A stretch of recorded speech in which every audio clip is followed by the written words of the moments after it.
The book of 2 Kings, chapter 1. Elijah confronts King Ahaziah. After King Ahab's death, the land of Moab rebelled against Israel. One day Israel's new king, Ahaziah, fell through the latticework of an upper room at his palace in Samaria and was seriously injured. So he sent messengers to the temple of Baal-zebub, the god of Ekron, to ask whether he would recover. But the angel of the Lord told Elijah, who was from Tishbe, "Go and confront the messengers of the king of Samaria and ask them, 'Is there no God in Israel?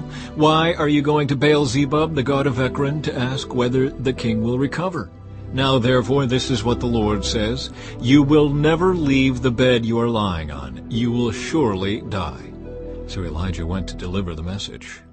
When the messengers returned to the king, he asked them, "Why have you returned so soon?" They replied, "A man came up to us and told us to go back to the king and give him this message. 'This is what the Lord says, Is there no God in Israel?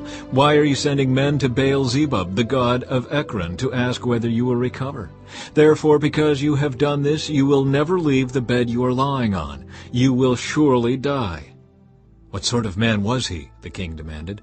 "What did he look like?" They replied, "He was a hairy man, and he wore a leather belt around his waist." "Elijah from Tishbe," the king exclaimed. Then he sent an army captain with 50 soldiers to arrest him. They found him sitting on top of a hill. The captain said to him, "Man of God, the king has commanded you to come down with us." But Elijah replied to the captain, "If I am a man of God, let fire come down from heaven and destroy you and your 50 men. Then fire fell from heaven and killed them all. So the king sent another captain with 50 men. The captain said to him, "Man of God, the king demands that you come down at once."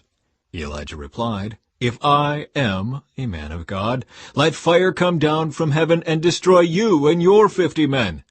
And again the fire of God fell from heaven and killed them all.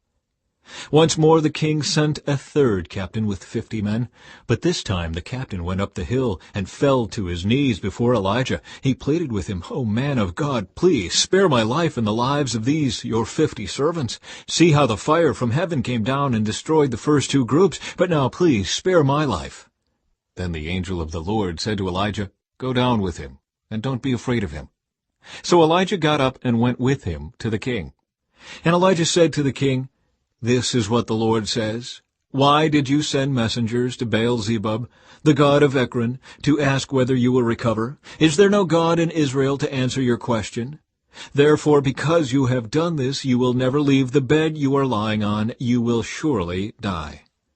So Ahaziah died, just as the Lord had promised through Elijah. Since Ahaziah did not have a son to succeed him, his brother Joram became the next king. This took place in the 2nd year of the reign of Jehoram, son of Jehoshaphat, king of Judah. The rest of the events in Ahaziah's reign are recorded in the book of the history of the kings of Israel.